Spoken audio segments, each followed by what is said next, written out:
नमो आयरियाणं नमो उवजायानं नमो लोये सवसावनं एसो पंच नमोकारो सर्वपावपनाशनो मंगलानं च सर्वेसिं परमं हवै मंगलं मंगलानं च सर्वेसिं परमं हवै मंगलम्।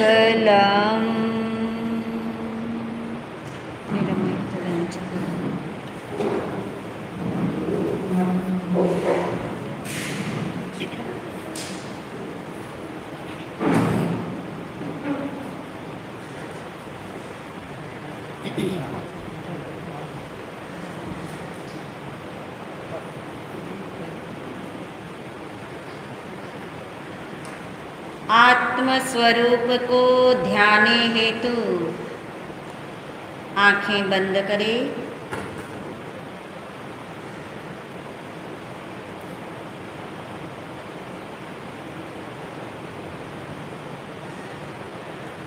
बहुत गहराई में अनुभव करें।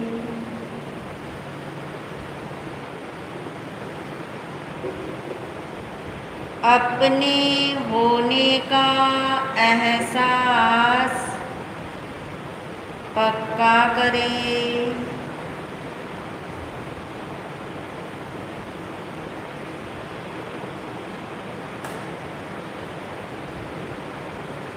जागृति पूर्वक निर्णय करें।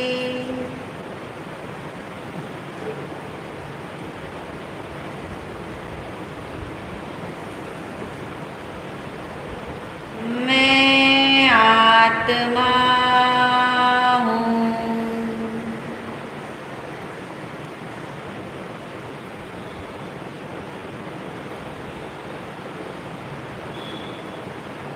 मैं आत्मा ही हूँ।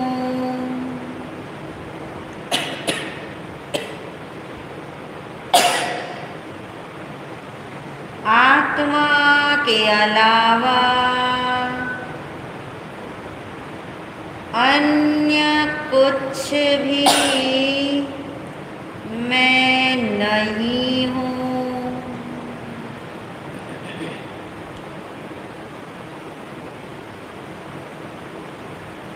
मैं शुद्ध आत्मा हूँ। मैं शुद्ध आत्मा हूँ।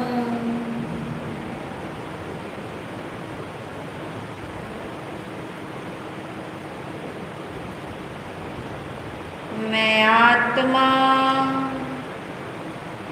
अनंत सुख का धाम हूँ।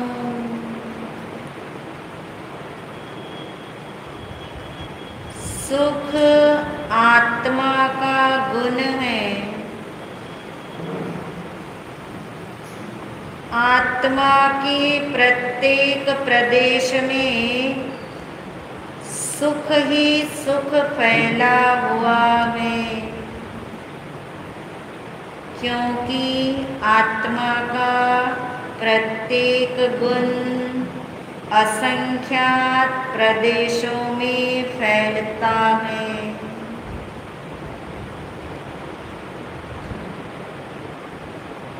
इसलिए मैं सुख स्वरूपी आत्मा हूँ। मैं सदा ही सुखमय हूँ। मैं ही सुख का धाम हूँ।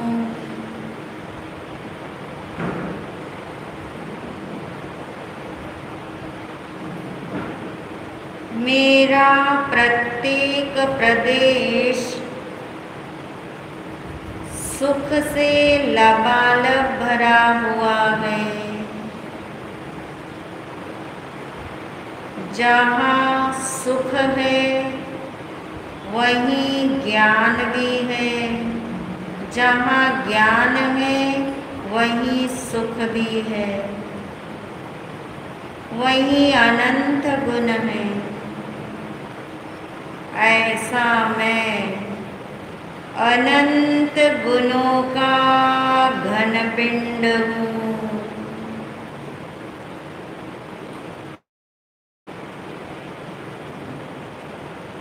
मेरा स्वरूप ही ऐसा है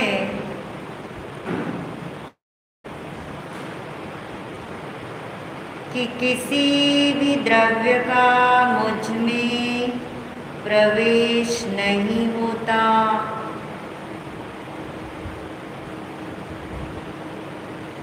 इसलिए मुझ में दुख का भी प्रवेश नहीं है। दुख है वो कर्म का उदय है, कर्म का उदय कर्म में है। इसलिए मेरे सुख स्वरूप में दुख का भी प्रवेश नहीं।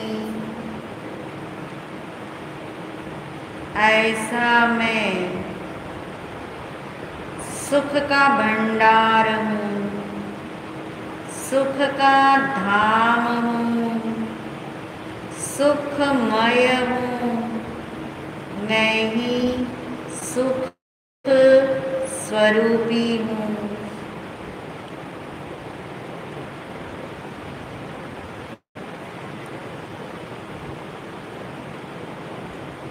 महसूस करें मेरे असंख्यात प्रदेशों में अनंत गुण भरे हुए हैं। एक एक गुण अपना अपना कार्य कर रहा है।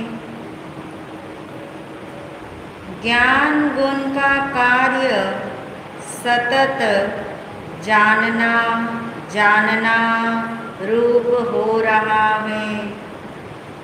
दर्शन गुण देखने का कार्य करता है। श्रद्धा गुण अपनापन अपनापन का कार्य कर रहा है। ऐसे ही सुख गुण भी अपना कार्य कर रहा है। सुख गुण का कार्य है आनंद आनंद। इसलिए मेरे प्रत्येक प्रदेश में आनंद बह रहा है। सुख का गुण आनंद का प्रोडक्शन प्रति समय हो रहा है। अनुभव करे मैं आत्मा सुख का धाम। मेरे प्रत्येक प्रदेश में सुख ही सुख फैला हुआ। सुख गुण अपना कार्य आनंद आनंद के रूप में निरंतर कर रहा है। इसलिए मैं आनंद का सागर हूँ।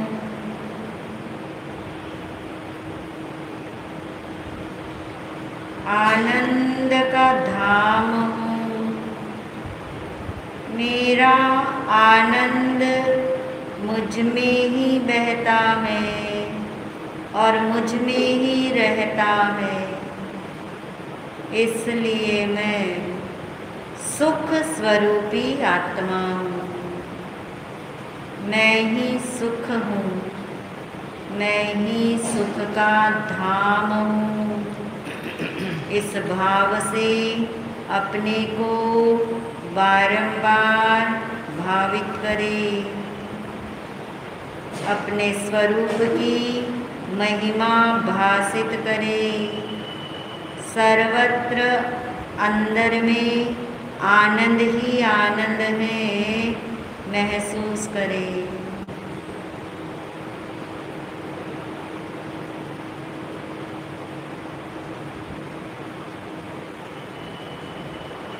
आनंद आनंद बरसानंद, एक एक प्रदेश से बरसानंद। आनंद आनंद बरसानंद, एक एक प्रदेश से बरसा आनंद। निजानंद है नित्यानंद, एक एक प्रदेश से बरसा आनंद। निजानंद है नित्यानंद, एक एक प्रदेश से बरसानंद। सहजानंद है चिदानंद,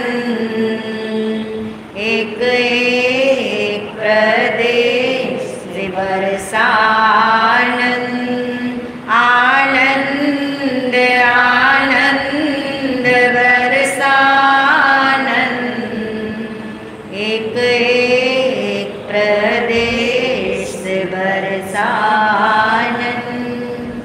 एक एक प्रदेश से बरसानंद। बरसानंद बरसानंद। मैं हूँ आत्मा, शुद्ध आत्मा, शुद्ध आत्मा को नमन। मैं हूँ आत्मा, शुद्ध आत्मा, शुद्ध आत्मा की शरण। गुरुवंदना गुरुवंदना गुरुवंदना बारंबार। गुरुवंदना गुरुवंदना वंदना बारंबार। प्रसन्नता के साथ आंखें खोले। परम श्रद्धेय परम उपकारी महाराज श्री के चरणों में अनंत वंदन नमन। सभी शुद्ध आत्माओं को अनंत वंदन नमन। को हम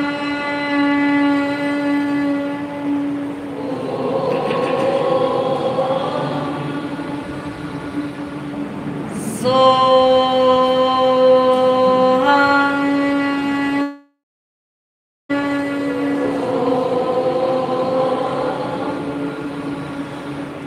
सिद्धो हम।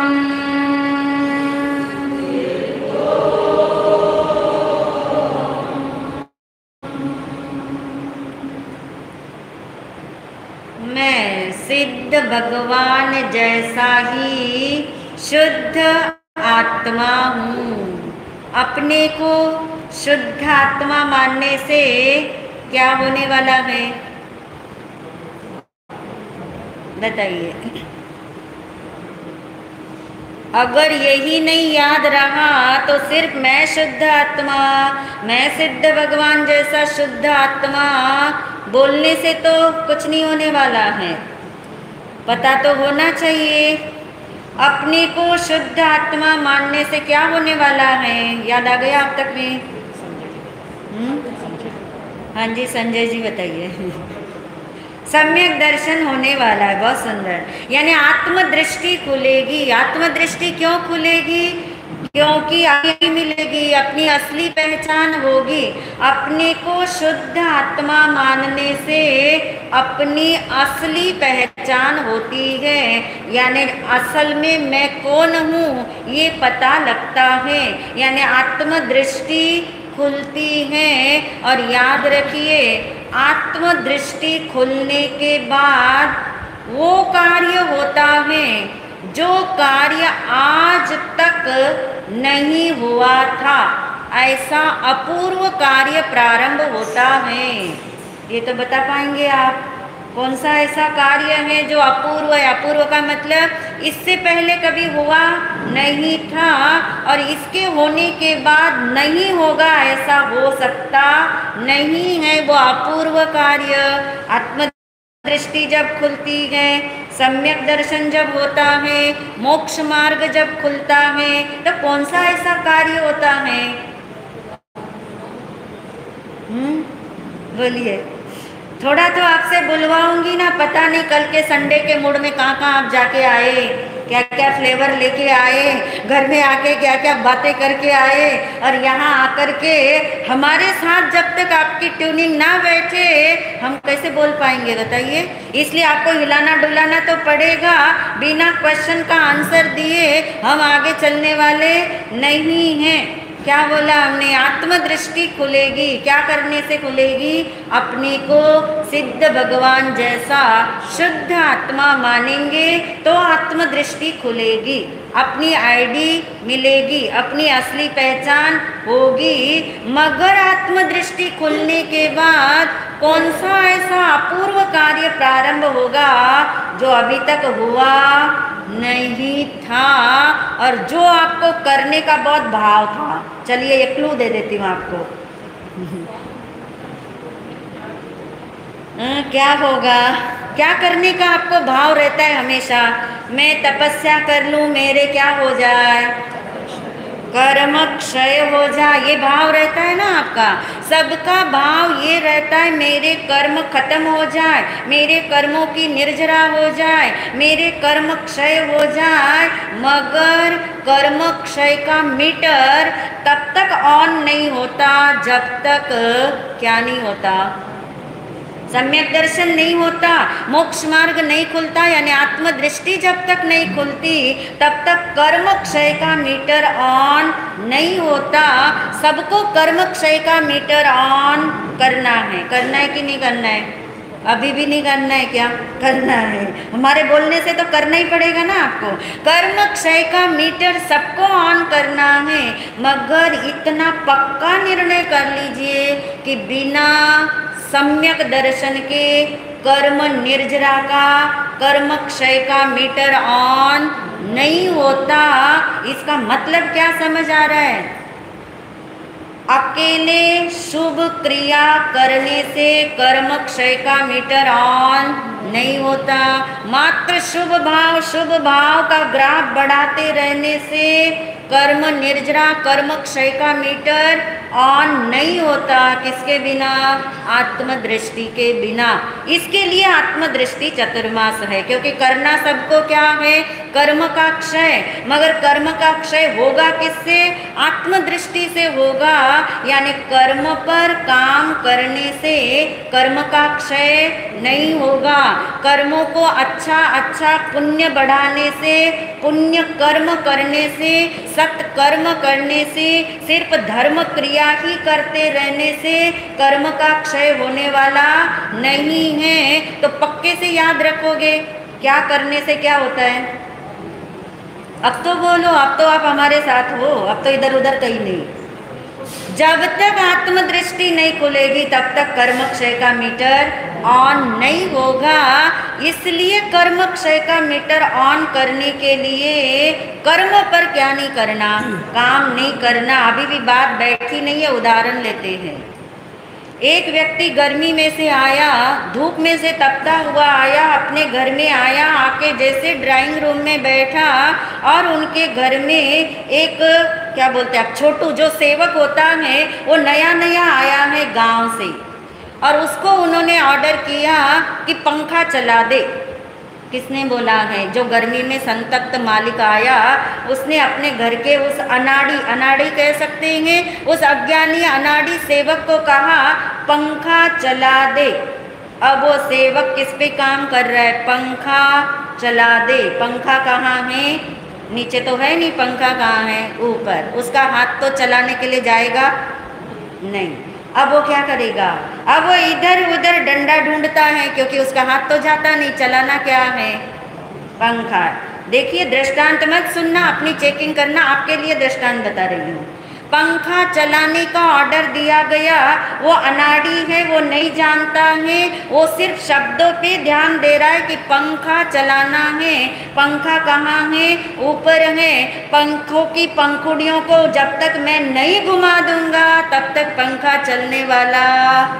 मैसेज ग्रहण करना, जहाँ मैं जोर दूं आपको। अब वो डंडा खोज के लाया और डंडा लेकर के उसने पंखा चलाने की विधि प्रारंभ कर दी। एक एक पंखुड़ियों को डंडे से क्या करता है? हिलाता चला जाता है, तेजी से हिलाता चला जाता है। चल पड़ेगा ना पंखा? क्यों नहीं चलेगा? पंखा चलाना है तो पंखे पर काम, पंखुड़ियों को हिलाने का काम, बड़े से बड़ा डंडा लाने का काम नहीं करना। ये वाला प्रयास करने से वो पंखा चलने वाला नहीं है। यानी उसे जैसे ये पता नहीं है, देहाती है ना, अनाड़ी है, गांव से आया है, पंखे के नाम पे जानता नहीं है, शब्दों पर ही ध्यान दे रहा है, प्रोसेस पूरा अच्छा कर रहा है, मगर सफलता उसे मिल नहीं रही। और तब उसे पता लगा कि चलाना तो पंखा है मगर पंखे को नहीं चलाना। बताओगे?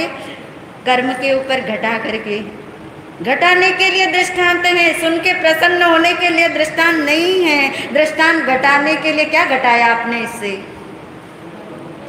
हाँ, कर्म का क्षय करने के लिए कर्म पर काम नहीं करना। एक उदाहरण हमने पहले भी दिया था इसका।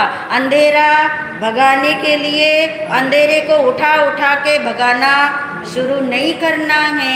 ये गलती हम जन्म जन्म से कर रहे हैं, मगर ये गलती है, ये किसी को अभी तक मानने में आ नहीं रहा। जिस दिन मानने में आएगा उस दिन पंखे से ध्यान हटके, पंखुड़ियों से ध्यान हटके उसका ध्यान कहाँ जाना चाहिए? स्विच बोर्ड पे जाना चाहिए, स्विच ऑन करने के लिए जाना चाहिए। चलेगा तो पंखा ही, स्विच चलेगा क्या? स्विच बोर्ड चलेगा क्या? नहीं, स्विच बोर्ड भी नहीं चलेगा, स्विच भी नहीं चलेगा। मात्र आपने स्विच ऑन किया और पंखा चलने लगा। चलाना तो पंखा ही था, मगर विधि अलग है। जैसे वहाँ विधि आपको समझ आती है, ऐसी विधि हमको भगवान ने बताई, इतनी आसानी से बता दी। करना तो तुझे कर्म का क्षय है, क्योंकि कड़ा न कम्मान न मोक्ष अथि, बिना कर्म का क्षय हुए तुझे मोक्ष मिलने वाला नहीं है। मगर हमने भगवान के शब्द पकड़ के रख लिए। भगवान ने क्या बोला? कर्म का क्षय हुए बिना कर्म खत्म होने वाले नहीं हैं। तो हमने वो वाला काम शुरू किया। कौन सा वाला? याद रखना, अब जितनी बार आप पंखा देखो, पंखे की याद करो, आपको कर्म की याद आनी चाहिए, अपनी अज्ञानता भाषित होनी चाहिए। आज तक की हमारी अज्ञानता उद्देश्य गलत नहीं है, उद्देश्य हमारा गलत नहीं है। प्रयास करने के लिए शक्ति और रुचि भी हमारी प्रबल है, मगर क्या नहीं है हमारे पास? मेथड नहीं है। मेथड भी है तो सही मेथड नहीं है, आर्ट नहीं है, कला नहीं है, विधि का हमें पता नहीं है। उद्देश्य बराबर लेके बैठे कि मुझे कर्म की निर्जरा करनी है, मुझे कर्म का क्षय करना है, मगर उसके नाम पे कर क्या बैठते हैं? कर्म बंध या कर्म भोग। दो चीजें हैं, एक कर्म बंध है, एक कर्म भोग है, और एक कर्म क्षय है, और एक कर्म का उदय है। वो तो आपको पता ही है। कर्म का उदय आते ही कर्म का भोग कर लेते हैं। कर्म का भोग करने का मतलब क्या है? कर्म बंध ही है। कर्म भोग का दूसरा नाम क्या है? कर्म बंध ही है। किसी भी कर्म को आपने भोग लिया यानी उसके साथ अपनापन कर लिया, उसको अपना लिया, उससे सुख की कल्पना कर ली, उसको एकत्व कर लिया, उसका नाम ही क्या है? कर्म भोग कर लिया। और कर्म भोग का नाम ही क्या है? कर्म बंध। फिर कर्म बंध से क्या होएगा? कर्म का उदय। कर्म के उदय पे फिर हम क्या करेंगे? कर्म का भोग। कर्म के भोग से फिर क्या होगा? कर्म का बंध। ये है कर्म का चक्र जो अनादिकाल से निरंतर चल रहा है। तो हमने सोचा मुझे क्या करना है? कर्म का क्षय करना है। मगर याद रखिए, बिना आत्मदृष्टि के कर्म का क्षय नहीं होगा। और अपने को शुद्ध आत्मा माने बिना आत्मदृष्टि नहीं खुलेगी। इसलिए पहले नंबर पे भगवान ने कहा तू सबसे पहला ये निर्णय कर ले कि तू कौन है। सिद्ध भगवान जैसा तू शुद्ध आत्मा है। अब इस पंखे के उदाहरण को दूसरी तरफ से देख लीजिए। वो उदाहरण तो था कि पंखा क्या करना है? चलाना है। अब उदाहरण क्या है? पंखा बंद करना है। ये कर्म चक्र है ना। कर्म चक्र की तरह पंखे के चक्र को देख लीजिए कि ये कर्म का चक्र चल रहा है। कर्म का चक्र भी बंद करना है। तो बंद करने के लिए भी कर्म पर काम नहीं करना। पंखे पे काम करोगे पंखा बंद करने के लिए? नहीं करते हो ना। क्यों नहीं करते हो? क्योंकि वो तो चल रहा है। किसकी वजह से चल रहा है? वो वजह आप ढूंढते हो। यानी डंडे, पत्थर और हाथों से कोई पंखा बंद नहीं कर सकता। शुभ भाव, शुभ क्रिया या अच्छी अच्छी प्रार्थना करने से कर्म का क्षय होने वाला नहीं है। फिर ये पंखा बंद करने के लिए भी क्या करते हो? फिर से स्विच की तरफ ही जाना पड़ेगा। स्विच बोर्ड ही ढूंढना पड़ेगा। स्विच की तरफ जाना होगा। जो स्थिर चीज है उसे ढूंढना पड़ेगा। चलती हुई चीज को बंद करने के लिए, चलती हुई चीज पे कभी भी आप लौकिक दुनिया में भी काम नहीं करते। तो यहाँ ये गलती क्यों करनी है? कर्म का चक्र घूम रहा है, घूमने दीजिए। कब तक घूमने वाला है? जब तक मोक्ष में नहीं जाएंगे तब तक घूमने वाला है। तो जैसे पंखा बंद करने के लिए भी आपको स्विच बोर्ड ढूंढना है और स्विच आपको ऑफ करना है। तो कर्म चक्र को भी यदि बंद करना है या मंद करना है तो भी कर्म के ऊपर तो काम नहीं करना। कर्म जिसके द्वारा बंधते हैं उस पे भी काम नहीं करना। किसके द्वारा कर्म बनते हैं? किससे कर्म बनते हैं? ये तो आपको अच्छे से पता है। कर्म किसके द्वारा बनते हैं? भाव से बनते हैं, यानी कषाय से बनते हैं, और योग से बनते हैं, अज्ञानता से बनते, मिथ्या मान्यता से बनते हैं। यानी जिसके द्वारा कर्म बंध रखे हैं उस पे भी काम नहीं करना। क्यों? क्योंकि कर्म पे काम करने से कर्म ही बंधते हैं और कुछ नहीं होता। या तो भोग होगा, और भोग का नाम भी क्या है? बंध ही है। इसलिए भगवान ने दृष्टि की बात करी, आत्मदृष्टि की बात करी कि पंखा भी जैसे बंद करना है तो स्विच आप बंद कर देते हो, ऐसे ही कर्म चक्र को यदि आपने बंद करना है, लक्ष्य तो आपका क्या है? कर्म क्षय, कर्म चक्र बंद करना है। पर प्रोसेस क्या है? वहाँ जो गलती हो रही है वो गलती पकड़ में आए कि कर्म चक्र को रोकने के लिए भी खोलना तो क्या है? आत्मदृष्टि है। आत्मदृष्टि खुलेगी तो कर्म चक्र चलता तो रहेगा मगर उसका चलना एक दिन बंद हो जाएगा। जैसे आपने चलता हुआ पंखा बंद करने के लिए स्विच ऑफ कर दिया, एकदम से पंखा बंद हो जाता है? चल रहा है। अब देखिए, तुलना करिए, दो पंखे हैं, एक चल ही रहा है और दूसरा पंखा जो है चल रहा है मगर आपने स्विच क्या कर दिया? ऑफ कर दिया। दोनों पंखे चल रहे कि नहीं चल रहे? एकदम से कोई आएगा तो क्या कहेगा, दोनों पंखे चला रखे हैं। जिसने स्विच ऑफ किया उसको पता है कि मैंने एक पंखे का क्या कर दिया, स्विच ऑफ कर दिया।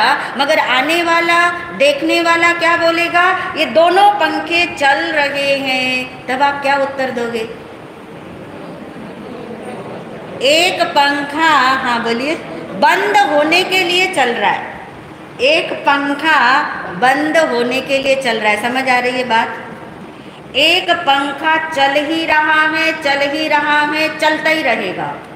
कर्म चक्र घूम रहा है, अनादिकाल से घूम रहा है, घूमता ही रहेगा। और आत्मदृष्टि खुल गई, स्विच ऑफ कर दिया, आत्मदृष्टि खुल गई, सम्यक दर्शन हो गया, मोक्ष मार्ग खुल गया, रत्नत्रय की आराधना प्रारंभ हो गई। कर्म चक्र तो चल रहा है, सम्यक दृष्टि का भी कर्म चक्र तो चल ही रहा है। कर्म चक्र चल रहा है, मगर दोनों पंखे चलने में फर्क समझ आ रहा है ना? किस चीज का फर्क है? एक बंद होने के लिए चल रहा है सही भाषा है ना? एक बंद होने के लिए चल रहा है और एक चलते ही रहने के लिए चल रहा है। जिसकी आत्मदृष्टि खुल जाती है उसका भी कर्म चक्र चल रहा है, मगर उसके कर्म चक्र की दिशा बदल गई। एक कर्म चक्र संसार की दिशा में चल रहा था, जिन्हें आत्मदृष्टि हो जाती है उनका भी कर्म चक्र चलता है, मगर उसकी दिशा पलट गई, दिशा बदल गई। कौन सी दिशा आएगी? मोक्ष की दिशा। दो ही दिशा है, या तो संसार की दिशा है या मोक्ष की दिशा है। कर्म चक्र दो ही दिशा में चल सकता है, तीसरी चौथी दिशा कर्म चक्र की नहीं है। घूमना भी उसका वैसा ही चल रहा है, भले वो घूमता रहे, दिशा बदल गई तो मंजिल भी बदल गई, दृष्टि बदल गई तो सृष्टि भी बदल गई। आत्मदृष्टि हो गई तो कर्म तो रहेंगे, आठों के आठों कर्म रहेंगे, आठों की आठों कर्म रहेंगे, मगर दिशा बदल गई, मिथ्यात्व हट गया, विपरीत मान्यता हट गई, मोहनीय कर्म पूरा क्षय हुआ नहीं है। कर्म बंद भी रहे हैं, कर्म का भोग भी हो रहा है, कर्म का क्षय भी हो रहा है। यहाँ पे क्षय भी हो रहा है। आत्मदृष्टि खुलेगी तो कर्म का क्षय होने से कर्म चक्र की दिशा बदल गई, बदल गई, बदल गई। अब ये कर्म चक्र उस दिशा में चलेगा जिस दिशा में क्या मिलना है, मोक्ष मिलना है। और जैसे मोक्ष नजदीक आया कि कर्म चक्र छूट जाएगा। कर्म चक्र ने बिगाड़ा आपका कुछ, आपने बिगाड़ा कुछ कर्म चक्र का। उस पंखे को जा करके तो आपने हिलाया नहीं, हिला ही नहीं सकते। आप बंद करने के लिए भी नहीं हिला सकते, आप चलने के लिए भी नहीं हिला सकते। आपने सिर्फ रहस्य ढूंढ लिया, आपने कीमिया ढूंढ ली। और हमें तो ढूंढना भी नहीं है, हमें तो भगवान ने ऐसी बता दी विरासत के अंदर। सिर्फ हमें तो बनी बनाई चीज को समझना है, समझ करके अप्लाई करना है और उस मार्ग पे चलना है। तो समझ आ रही है बात? जब तक अपने को शुद्ध आत्मा नहीं मानेंगे, आत्मदृष्टि नहीं खुलेगी, और जब तक आत्मदृष्टि नहीं खुलेगी कर्म क्षय का मीटर ऑन होने वाला नहीं है। कर्म चक्र दिशा बदलने वाला नहीं है, कर्म चक्र मोक्ष मार्ग तक पहुंचाने वाला नहीं बनेगा। यानी काम करना है अपने ऊपर। इसी के लिए हम कर्म चक्र को समझ रहे थे, और कर्म चक्र को समझने के लिए हम चक्र को समझ रहे थे, और चक्र को समझ करके हमने 4 बड़े बड़े निर्णय करने हैं, जिसमें से आपने कल पक्कम पक्का कर लिया। कल किया था, आज याद रहा कि नहीं? पक्कम पक्का पहला निर्णय क्या था? कोई बता पाएगा? हाँ, घूमना मेरा स्वभाव नहीं। कर्म चक्र का स्वभाव घूमना है। मैं कर्म चक्र के संयोग में हूँ, मगर मेरा स्वभाव घूमने का नहीं होने से मैं इस कर्म चक्र से कभी भी छलांग लगा सकता हूँ। ये भरोसा पड़े, ये निष्ठा अंदर में आए, तब हम कर्म पे काम करना छोड़ेंगे और दृष्टि कहाँ आएगी? अपनी तरफ। जैसे कर्म चक्र यानी वो चक्र घूम रहा है, आदमी उस संयोग में है, यदि वो आदमी चक्र को ही देखता रहे, चक्र को ही देखता रहे, तो आपको तो अनुभव है चक्कर आ जाते हैं, आते हैं ना चक्कर, तभी आप उसके अंदर बैठते ही नहीं है जल्दी से।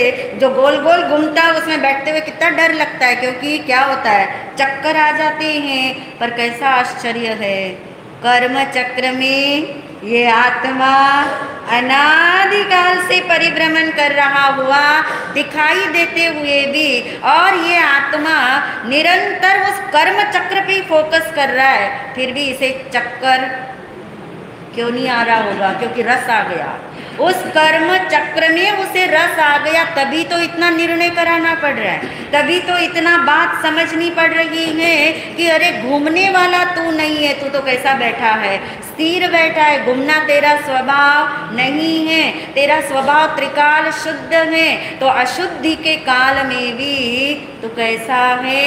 शुद्ध है। ये था हमारा पहला निर्णय। दूसरा निर्णय करना था, यदि आपको चक्र की बात याद हो, चक्र की दूसरी बात हमने समझी थी, बहुत दिन हो गए ना, भूल गए होंगे।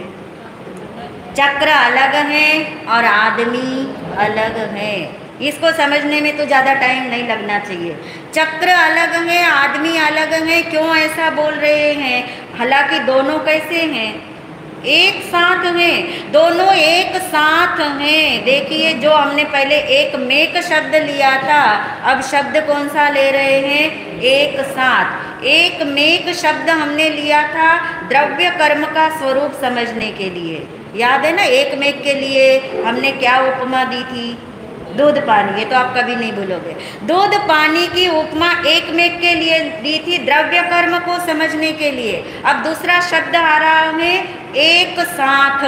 चक्र और आदमी दोनों एक साथ घूमते हुए दिखाई दे रहे ना, कि आदमी कहीं और दिखाई दे रहा और चक्र कहीं और दिखाई दे रहा है, ऐसे थोड़ी है, एक साथ ही घूमते हुए दिखाई दे रहे हैं। पर क्या अचरज है, क्या कमाल है, क्या रहस्य है, एक साथ दिखते हुए भी दोनों अलग अलग हैं। कैसे अलग हैं, क्यों अलग हैं, किस लिए अलग हैं, इसका चिंतन हम आगे करेंगे। पर जो पाठ हम आज पक्का करते हैं, इतनी जिम्मेदारी तो आप लो कि वो पाठ हम सदा के लिए, कम से कम ये जीवन जब तक रहे तब तक यदि आपने याद रखा ना, तो जिन वाणी की गारंटी है, अगला जन्म यदि हमारा नरक में भी हो गया तो कोई हर्ज नहीं, आपको वहाँ भी कौन सी बात याद आएगी? आत्मा की बात याद आएगी। ये मेहनत आपकी व्यर्थ जाने वाली नहीं है। इन्हीं भावों के साथ